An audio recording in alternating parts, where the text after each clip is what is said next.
It's been a very challenging year in buying across the board, or challenging year, maybe a challenging 2 years, as I'm sure all of you have also seen challenges in your own businesses with the increase of costs and the various things happening globally at the moment, and those definitely have great impact on producing countries as well.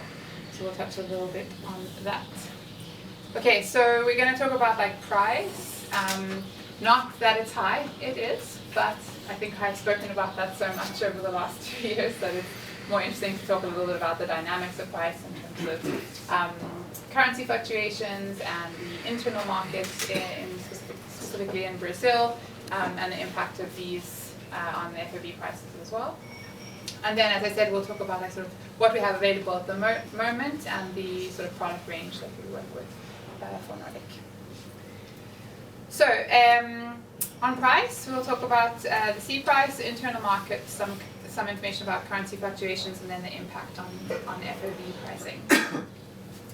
In terms of the C price, so as you all know, this is like a commodities price that's set at the New York Stock Exchange for coffee, and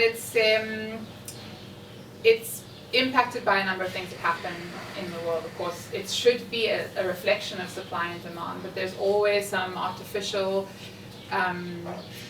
elements that are displayed in there. So of course you get like traders who are trading commodities on paper, not the material product, and this impacts the commodity price. But also there's impact, especially in a country like Brazil, like speculation or sort of reports that there will be different kinds of weather will have a huge impact on the New York price. Whether those speculations or predictions are actualized or not, at the moment that they are predicted, that will have an increase or like an impact on the C price, largely because Brazil is such a huge producer of coffee, of Arabic coffee, compared to the rest of the world. So Brazil alone, what's happening there has a big impact on the C price, and then the C price in itself is kind of the basis on which most of us, whether we indirectly or directly, are actually basing what we think is okay to pay for coffee or normal to pay for coffee on. Even if that's not your intention, most producers will also look at the C price to try to understand what the value of their coffee should be. So it's very complicated to untangle our ideas about price and value of coffee from the C price. And of course, what you all know is that for 7 years we had this long period of very low C prices that were very far away from what it cost to produce coffee and what premiums were being paid by most specialty coffee buyers. But over the last 2 years, we have seen that price increase dramatically. So from last year, July, the price has been at around 180 to around 250, whereas previously it was set at around 90 to 120 for like a 7-year period. So it's a huge jump and has a huge impact on what we have to pay for coffee, but the whole way that we work in terms of buying and selling internally in each country, but also as an international buyer, it impacts how you're managing your buying and your risk.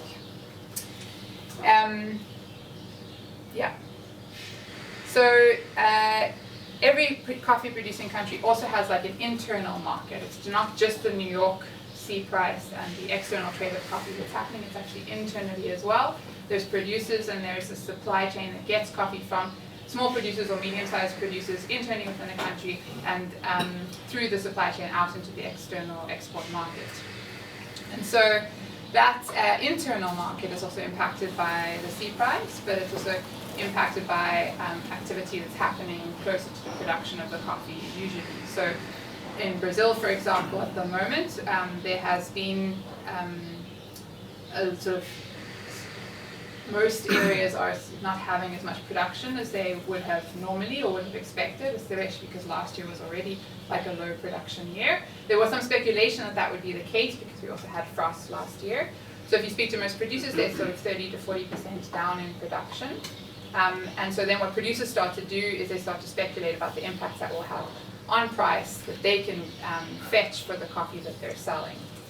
In Brazil as well, which is unique compared to many other markets, is the Brazilian producers have quite good access to the market to sell their coffees to.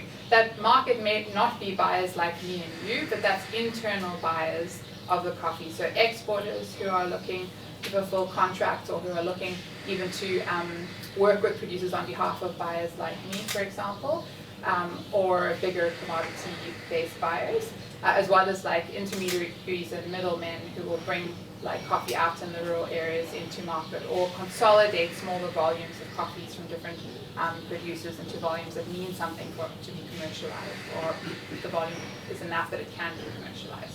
So for example, for us, we work with a couple of different exporters, and we work directly with the producers to agree on what volumes and what kind of product range that we're looking for from them for the season. But then we don't have the infrastructure or the capacity to have people on the ground working day to day in Brazil to fetch samples, to call the producers, to manage that process is actualized, and also to do the work that's involved in milling and preparing the coffee for export. So we work with partners who basically sort of provide a service for us in that regard. And those are also the people that are sort of working in the internal market and buying and selling coffee.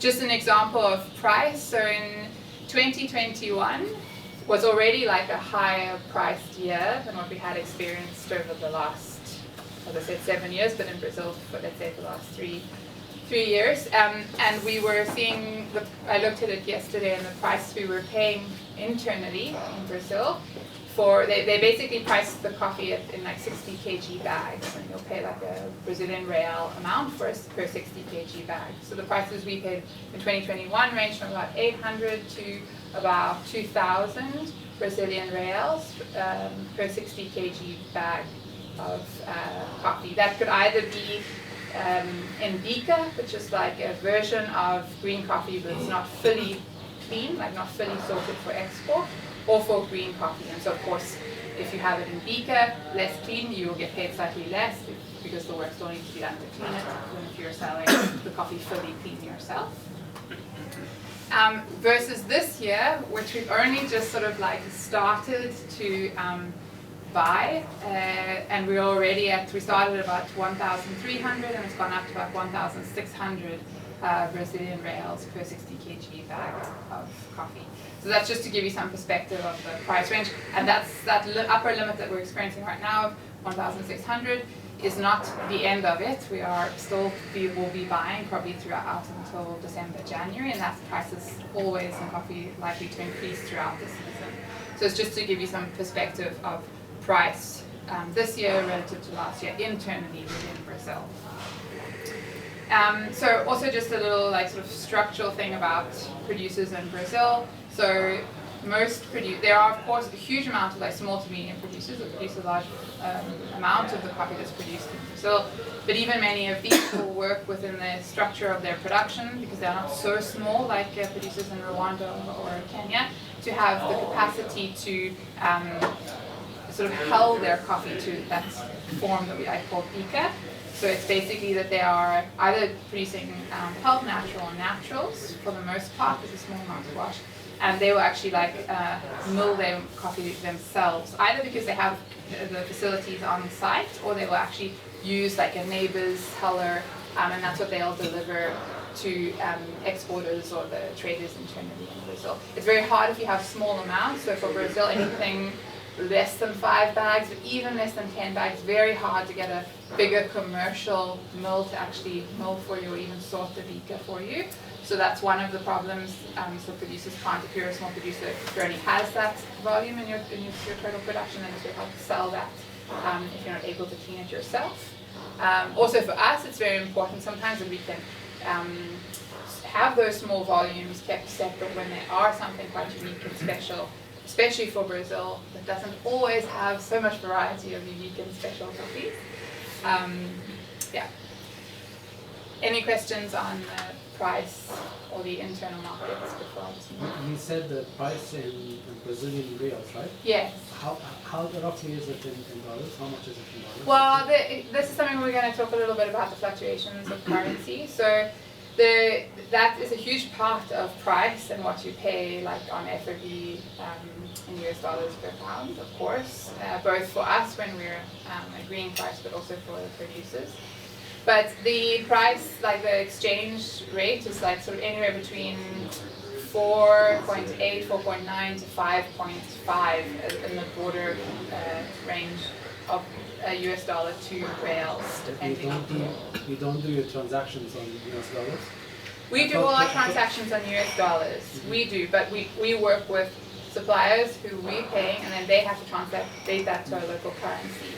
So what they have to charge us will depend on what that exchange rate is in the period that they're agreeing the price with. Correct me if I'm wrong, the contracts are all made based on the C price plus the premium on the coffee based on how it scores and all. Traditionally, yes. So that's what I was talking about with the, or maybe I actually didn't say it, but the differential. So how we price coffee in a very broad sense. I can say like not really exactly how we do it here, but especially in a market like we are in right now, most producers actually want it to be this way. When the market falls, they don't want it to be this way. But would be like to say that the C price plus or minus the differential based on the qualities that you're identifying. And that's what they mean by differential. It's saying that there's something different about this coffee, so we pay a differential that applies to that difference. So if the base is $2.28 per pound, if this coffee is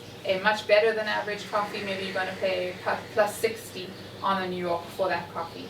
Of course, if it's a lower grade coffee, maybe you're going to pay minus 20. So that's what we mean when we're talking about differentials or pricing based on the New York market, is saying this is the base price, and then depending on how we differentiate this coffee in quality or preparation, we'll pay a price based on that. So yes, that's traditionally how coffee contracts work, especially if you do long-term, sort of 3 to 6 year contracts. For us, in previous years when the market's been low, we have been paying a premium so much above what the market is that we've had contracts on fixed prices. And even though those prices were much higher than the market was at, they were still at a range that we felt was sort of like ethical, but also that our market could manage. There was kind of this understanding between specialty coffee roasters that it was good to pay a certain price for coffee and nobody wanted to take away from that. Of course, you're going to check with all the different importers who's got the best quality for the price. That's normal business. But there was not a sense of like, okay, how much above the market are we paying, and is this too much above the market for this quality, because it was not so tied to the market because the market was so low.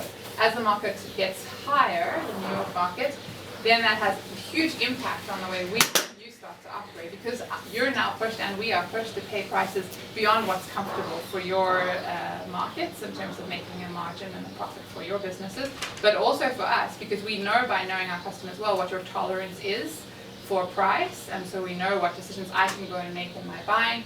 Because I know Nordic Approach, and I talk with the sales team often, so I hear from them, okay, this kind of price range for this kind of product, so people are happy with, but we can't go too much above this, and so you get that kind of feedback and you work that into your buying. When the market is what it's at now, all of that goes out the window because your price points are completely outside of what the norm is, and the norm has been for 7 years. And if you think about most coffee companies, I'm just going to talk. But if you talk about most coffee companies, like they're not that old either. So most coffee roasteries, 7 years is like maybe the entire existence of your business.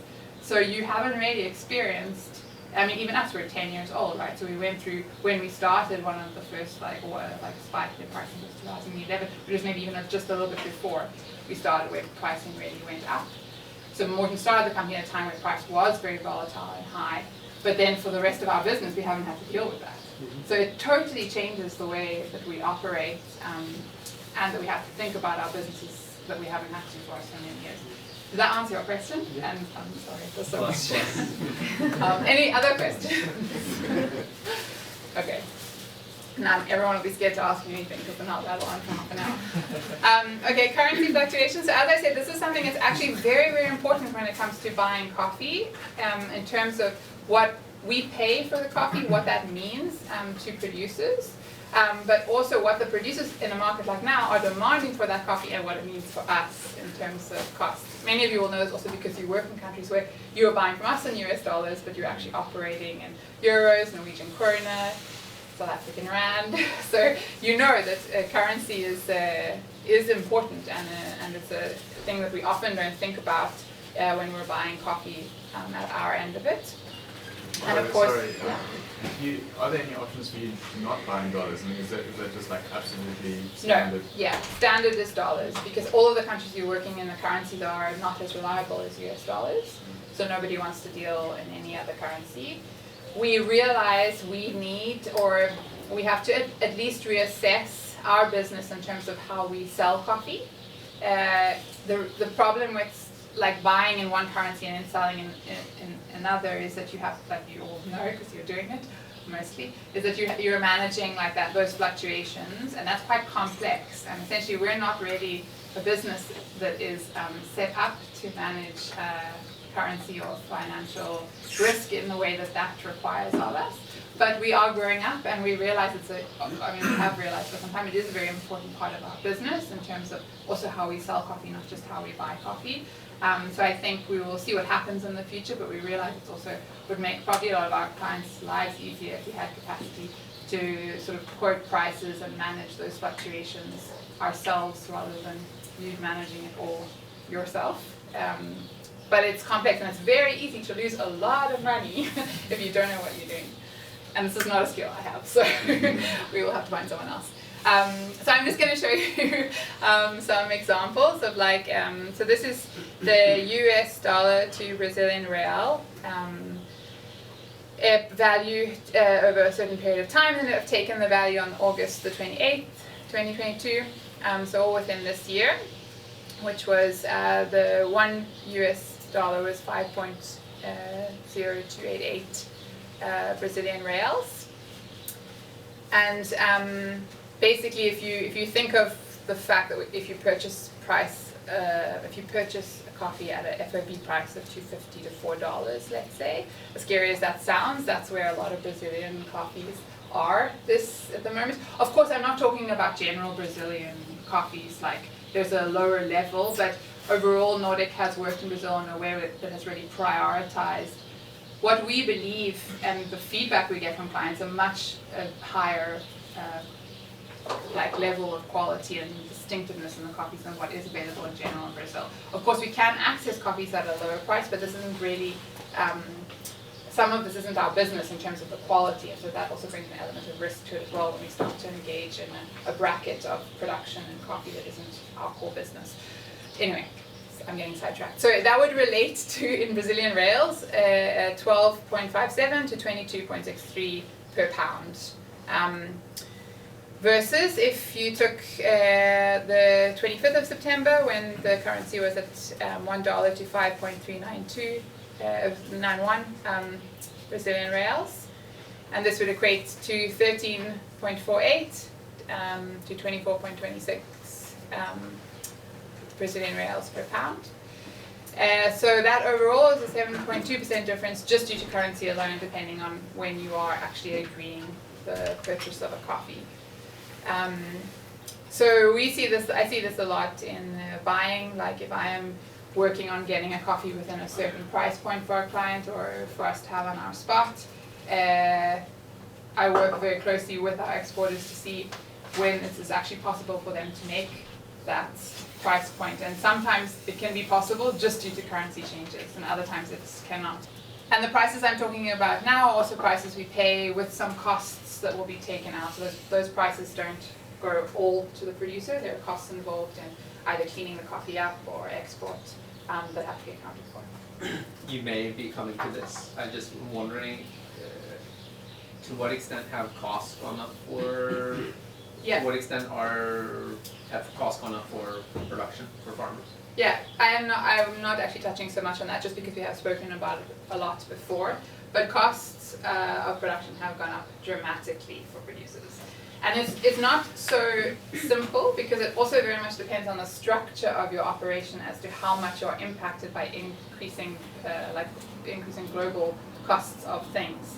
So if you are a very big producer, you have the benefit of like offsetting costs against bigger volumes. But when costs go up, you usually have a lot of fixed variables you cannot adjust for. Like you are required to hire labor, and it doesn't matter how much the 50 people you need to pick the coffee want to charge you, like of their daily rate, and how much that increases. But you hire those people or you lose your crop.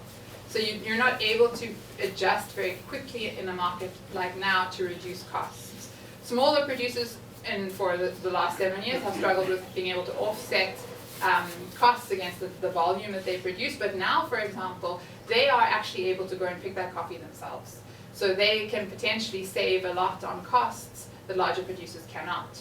So it's not always as straightforward as it seems, but the main increases in costs for producers all over the world, but in particular in Brazil, is of course fertilizer is increased in cost dramatically. A lot of it is to do with the war. Fuel, which is obviously required at every part of sort of coffee production. You know, you have to run, like not so much for natural coffee, but you have to run a pulper for washing coffee. But you have to transport coffee always, like cherry and then processed cherry or dried cherry to exporters, and that has gone up a lot. And then labor, those are the main things that have increased in cost. And so it will range depending on like when a producer bought like fertilizer, for example, or when they are engaging in their harvest, or what country they're in. But in some places we see that like fertilizer alone has gone up like threefold, and labor has doubled in many. Would you reckon that the increase in prices for farmers has been offset by an increase in costs, or are they also, like, do you reckon farmer profitability in this market in Brazil is increasing a little bit? So that's also like a challenging question to answer. So while you have increased costs but you have increased price, you also have a strength of the dollar at the moment, which like seems to also be like to the advantage of the producer, depending on how you look at it. But when we are paying in US dollars, and that translates in some cases when the dollar is strong, can be beneficial. But the problem is that most countries that produce coffee also have to import everything that they need to produce coffee. So the cost of all of the goods, the basic goods, very simple things, then also go up because of that increased cost in dollar, and all imports are sort of bought in through dollars. So it's not as simple as like it is or it isn't like offsetting, like the price that we're paying producers now is offsetting the increase in cost. I think you have to look more specifically at individual operations to understand how people are managing their farm or their production, but also what kind of structure are they that allows them to maneuver and manage costs. But I'd say the most key thing now for producers is definitely like managing costs and production that will like make you profitable or not. The sad thing is, for most parts of the world, this is like a challenging part of what producers do, because it's a business that's very hard to manage. When you don't know how much you're going to produce, you don't know what people are going to pay for it, all you know is how much it's costing you every day right now, and you have little choice but to pay those costs if you want to maintain yield and quality. So it's like very challenging, and usually producers are like cash poor, you know, they don't have a lot of excess cash for managing this. However, Brazil is one of the countries where this is done to the highest level that I've ever seen, cost management.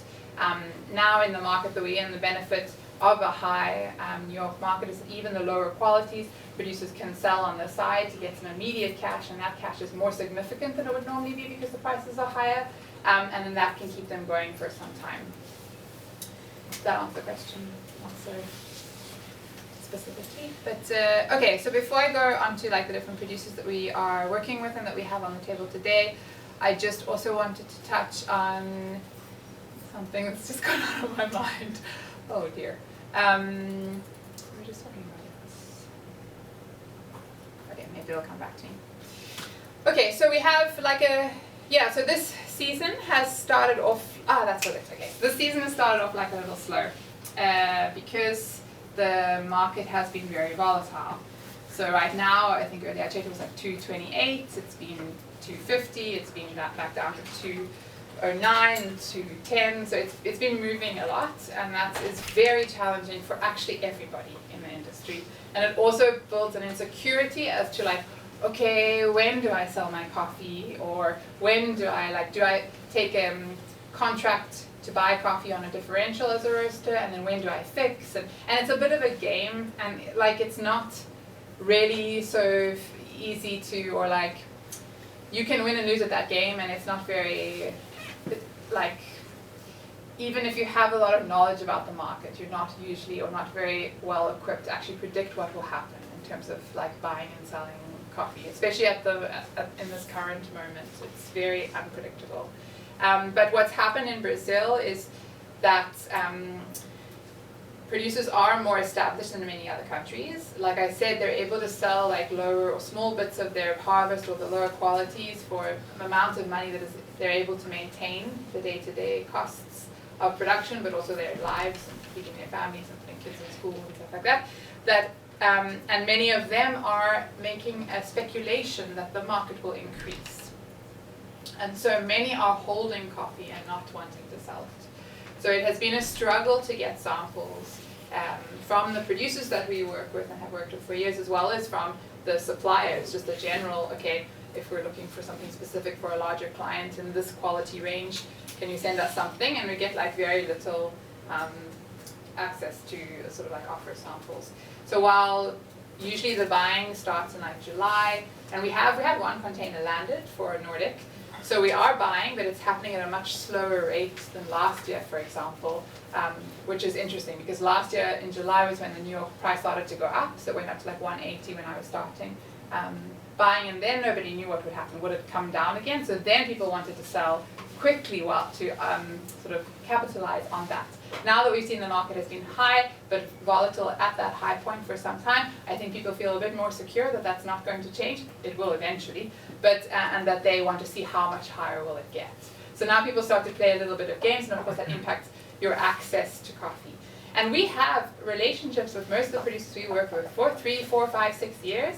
This is still a business, right? You don't stop trying to make money just because you're friends with somebody. So it's people might ask, well, why are they not trying to sell you the coffee? Well, this is maybe the one opportunity they get in the next 10 years to capitalize on the amount of work that they've put in for the last 20. I can't really like hold that against them. Of course, I'm still arguing with them about how much they want me to pay for coffee, but anyway. Okay, so we'll go through these short list of farms that we have on the table for you today. As I said, we work with a lot of producers now, so to go through all of them is a lot, but here are a few, and then you know at least what you're covering. So on the side there's some pictures. In the top corner is Ivan and Rosemary, is a couple her father had a farm and they've taken it over. And then it's Rosemary and Carlos on the right, who we've been working with for many years, and they do sort of small fermentation projects. And then it's Adolfo and his wife Eileen, who are a newer producer. We actually only bought from their farm this year. Kind of funny though, because Adolfo has supplied a company that I used to work for many, many, many years. So I know him, but I don't even know he knows it's me who's buying his coffee now, because I haven't visited him. And then you've got Natalia and Andre, and then Sebastião, in the picture here. Natalia and Andre on the left at the bottom with the coffee flowers. They are sort of one of the core partners that we have in Brazil that we've developed, the way that we work alongside them. So Natalia used to work at a more commercial, still specialty for Brazil. If we're specialty but doing over 1 billion bags, so maybe not all of what we would classify as specialty. But she then left and started her own exporting company, and so we've continued to work with her during that. I think we are about 70% of the business for her own exporting company. But we still work with the other exporter. There is huge benefits to working with different kind of operations within countries. So where we have strength in some things, we don't have in others, and the same when it comes to infrastructure existing in producing countries. So bigger exporting companies that we work with in places like Brazil or even Kenya, they may not be totally focused on specialty, but if you are like a premium payer in terms of price, and if you are willing to work with them, and if you're also realistic about doing specialty, but also not like, okay, this this bean is too brown, I'm rejecting the coffee. Like if you have some kind of sort of realistic perspective and understand that what you also get from working with them is a huge gain, because they have infrastructure in countries in terms of access to financing, managing costs, that actually mean they can often offer you a product at a lower price point than some of the smaller, more niche exporters. So that's why we work with a wide range and just try to focus on doing what we see as important within the structure that they have in place. So this is Adriano and his father. So Das Almas is a farm that has been in the family for many, many years, and we bought from them for the first time last year, and I visited them. And they're just like lovely people. They have like a big farm, and what was originally much more commercial, but over the years they have been focusing on doing more special preparations and focusing on quality throughout their production. So here's some images of what their When you farm looks. say special preparation, you mean the processing? Processing, yeah. I mean, in Brazil there's maybe two sort of ways of special preparation. So because the normal Brazil coffee is just like everything picked, dried, sold, there's also a special preparation in terms of the way that they pick and sort cherry, Okay. which is not so common. It's so costly. So it can be like selective picking, and then like fermentation types in terms of processing. Do they do, like, I assume mostly it's natural in Brazil? It's natural, pulp natural. We don't really buy any pulp natural. It's Any kind reason? of, I mean, it started maybe as like okay, what do we think is valuable when you're growing coffees? And we were buying much less volume then. We were starting out, and it was like, okay, the pulp naturals all taste like every Brazil you expect to have taste like, and that was not so interesting. Whereas the naturals had something more interesting to add, and then we kind of made it a mandate, and we just continued with that. It's not that we couldn't buy a pulp natural if it tasted good, but it has to be the reason, sort of the reason to buy coffees, especially for Nordic. Some of you know, and I know we like to confuse you all with this, but we have like two companies now. So we have, when I'm talking now, I'm talking about the sourcing that I do. I also work across both companies in the buying. So like all the buying I do for Nordic is really based on the mandate that Nordic has. Tropic has like a wider range of like, or rather bracket of coffees that we would work within. So for Nordic, we have quite a specific identity in terms of quality and profiles, and that has afforded us, maintaining that has afforded us so much trust from our clients that it's been very important for us to continue to maintain that, even when prices are high, or that we maintain like a level of the identity of the coffees. Whereas with Tropic, I can do a lot more in terms of different kind of products. So for Nordic Approach, I think it will maintain, we will keep that, working with naturals, all these special preparations. But with Tropic, if people are buying in bigger volumes, there's the capacity to look for something else. Yeah. So, and there's very little, there is some wash, but very, very little.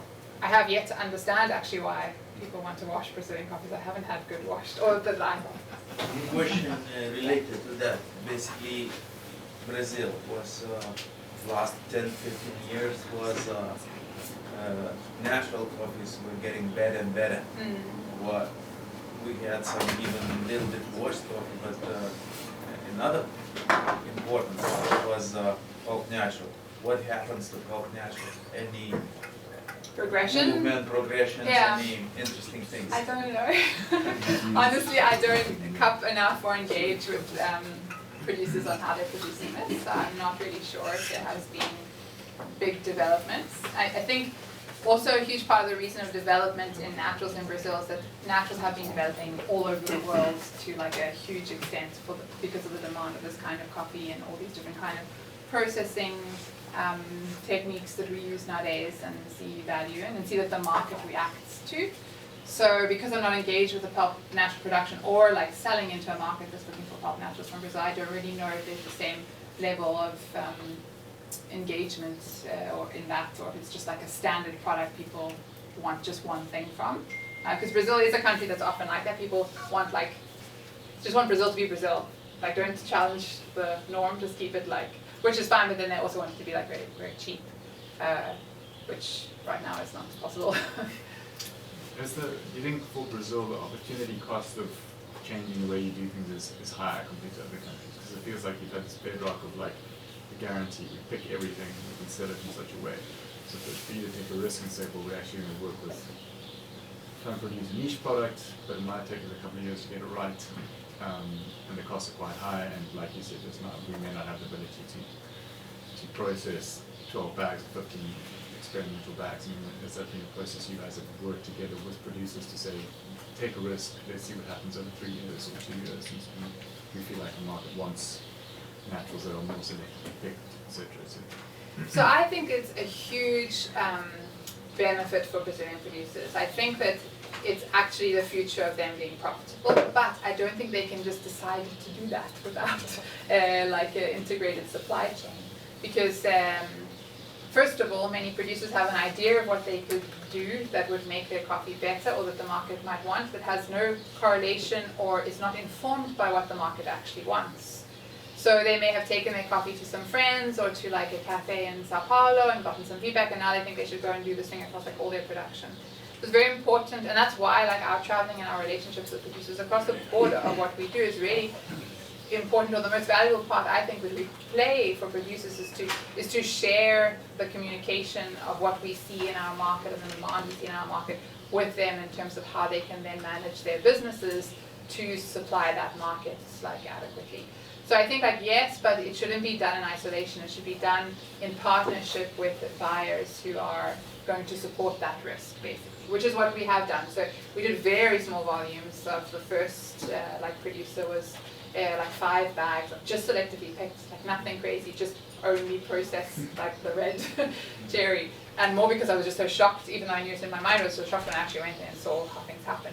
But then also you have a partner like Natalia and her husband who have slowly, I mean when we first started Company Coffees, it was very normal Brazilian coffee, but she was very persistent to try to make something of her business and determined, and so she slowly developed, and I can honestly say I think the coffees are quite remarkable, and they're at a scale, like they do a lot of volume, so that's also interesting. Like yeah, there's some small to medium producers we work with who do like really cool, like Rosie May, people love her coffee, it's just a lot of like fermentation and it's always great, but this scale is not like so big when you can do that and also scale it, I think, and yeah, you are. And for example, a lot of producers we work with are in an area called Manchiqueira de Minas. So Manchiqueira, it's confusing because it's a mountain range that runs like across Brazil, and the mountain range then sits in different states. So the area that we work with, or we buy coffee from, is Manchiqueira de Minas, so it's a part of the mountain range that's in Minas Gerais. And even when I talk to Natalia, when I talk to the women we work with Café Brás, they're like, you know, these coffees are now famous because of the work that you've done with producers there. Like nobody was looking for these coffees years ago, and now everybody wants to buy the coffee that's you're supposed to be buying, which is wonderful. It's also very challenging because now I have to compete with other buyers. But I mean that's the way of the world, right? It's not fair, and we shouldn't have like a monopoly in a way that we aren't held accountable to not pay also what is correct for the value of the coffee. Of course, we believe we are doing a good job of that, but you should always have some mechanism of accountability in anything. So it's like fermentation of cherry and some anaerobic coffees. And so we'll see it's early days in our relationship with them, but they are really lovely people, and the coffees have been tasting great so far. So you'll cup their coffee today. Sitio Pico Mirantes, Adolfo and Eline's farm. Like I said, actually worked with Adolfo before, but back when you wouldn't have learned who like I wouldn't have engaged with him personally so much. And this is the first time we're buying their coffee, so I don't actually know so much about the farm or the coffees, but he has been like a producer working in Karma Coffee for many, many years, so he's very well established and very experienced in what he does. I hope that I get to visit at some point. So here's some images of the farm. Chapado is also like a new farm for us from Sebastião. It's a larger farm, so it's also able to do some like good volumes of natural coffees. At what this year is like a more reasonable price point. I won't say it's cheap, but just some images of the production. So like this kind of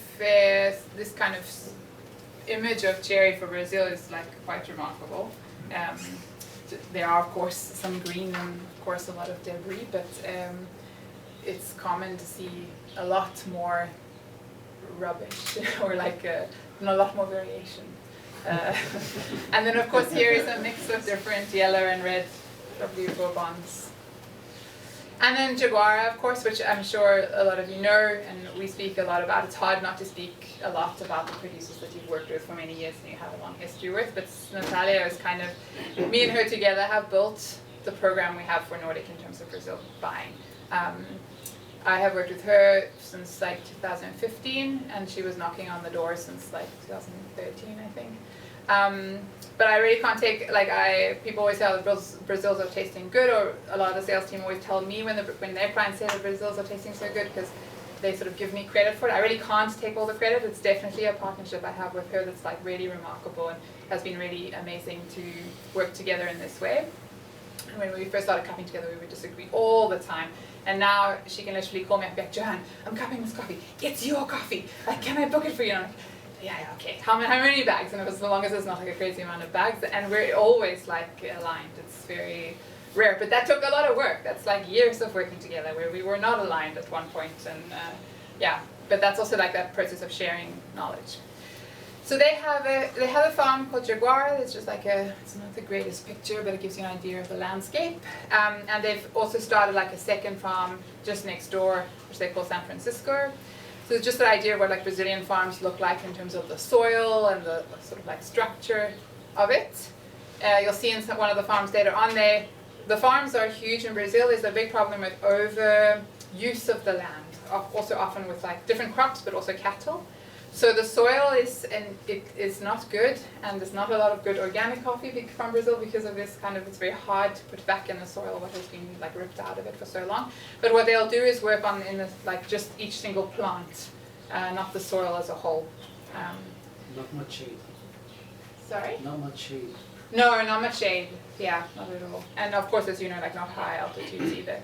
But they also work very carefully with varieties that work within that context. So you have like Arar, Tocasio, Mundo Novo, like a lot of varieties you don't really see in other parts of the world because they work at these lower altitude, hotter environments. And that's where they do a lot, and they have done a lot in the past in terms of research into that context and what will work well for producers in that context and to optimize production.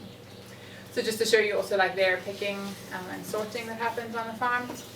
This is, and I wanted to give you like a little bit of a sort of images of how we worked with them in the beginning, which was this sort of very basic concrete patio, very common in Brazil. All the coffee's just dried out on the patio. There's pictures of, well, there's a chicken there, but there's pictures of, yeah, all kinds of inhabitants getting involved. And then how they've developed over the years. So then they have now these like drying tables. So a lot of the lots they do for us are dried on raised beds. This is challenging in Brazil because it takes a lot of time because it's very hot in the day, but it's very cold at night and in the morning. And what the patios do is they absorb a lot of the heat so that even throughout the night, it's kept at a relatively stable temperature. But when you put coffee onto the raised beds, then the temperatures drop a lot through the night, and it's hard to dry coffee in a sort of expected or not too long time frame. And then these are the latest sort of addition. Me and Natalia and Andre, her husband, who's like an agronomist, actually were working with another farmer that I really liked, but he kind of dropped off the map. But he had these boxes that he built, and they're just like this, and Andre has worked with him, helping him in his farm, and then he's been learning from him about these. So there's like, these are furnaces here, where they burn wood, and they heat air, and then the air is like funneled under these boxes, and the cherries inside the boxes, and then in the boxes there's like a grid with holes in, so that the warm air then moves up through the cherry. So it's a way to dry the coffee, of course in a contained environment, so there aren't chickens and dogs and everything else, and dust, and but also in a controlled way in terms of managing the temperature. So we've seen pretty good results with this. At first it wasn't like, oh, this is life-changing, but I feel like there's a sweetness and clarity to the coffee, and a longevity to the coffee that has been proven in this way of drying coffee. It's also quite efficient for them. It doesn't, now that they have established it, doesn't cost them a lot to use. It doesn't cost them a lot of time. So it's a good addition to a farm like Jaguar that is big, and that you have to think about, yes, you want to do all these cool things, will make coffee better, but also like in a way that isn't costing you a fortune or them a fortune. Okay, so that was Jaguar. They are also doing a lot of like, fermentations and different kind of things in that way for us. Then Juquinha. So this is a farm we started working with in 2018. Their first harvest was 2017. They're kind of in this area that isn't really a coffee area. Brazil's quite huge, so even if you talk about one area that we work in, that's quite a huge like land mass, and so some areas are more populated with a lot of coffee producers, and then you can go to some towns, and in that area there won't really be many coffee producers, and that's kind of what it's like where they are. And it's a woman whose husband is an engineer, and he's sort of taken over managing the farm to a large extent. And her brother actually inherited the land from their father. I was like, what am I going to do with this big piece of land? Didn't have any idea. So they started to grow coffee, and for me, to be honest, it's been one of the like best producers I've worked with in terms of the profile and the quality of the coffee. I think it's just very unusual for Brazil. It's not like going to blow your mind because it's super distinctive or different, but consistently, if you cup it again and again, you see that it's just at a better level or another level to other producers we work with, and it's very consistent. I can usually like very easily pick it out when I'm cupping on a table. So just some images of the farm, and they've been developing as well. They just planted, not just last year, they had planted seedlings of geisha in one plot higher on the farm, so we'll see how that does.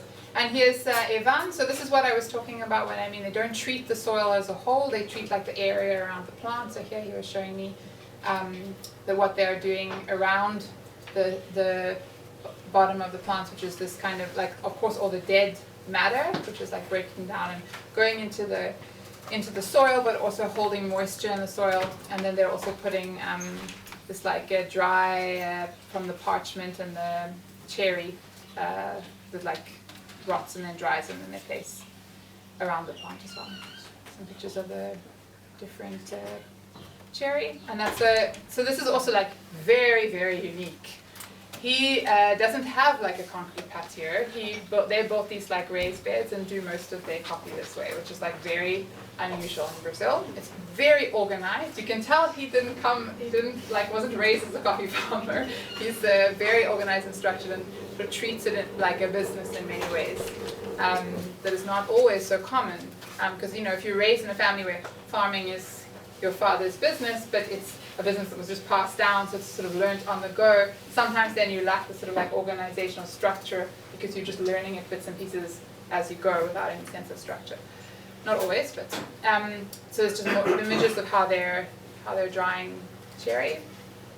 And also, this is what I was talking about earlier when I said that a lot of producers will have this kind of operation to sort of complete the production of their coffee. That's just quite uncommon in most producing countries. So of course it's still not complete for us to export, because we will like to sort more out some of the not so clean aspects of a coffee. But here he has like a dryer in the back there, which is also like traditionally we were like, oh, you shouldn't do this, but this is a reality for coffee producers. This is hugely important and helpful when it's raining, when you have more production than you expected, and you have nowhere to put your coffee. You need to be able to manage drying at scale.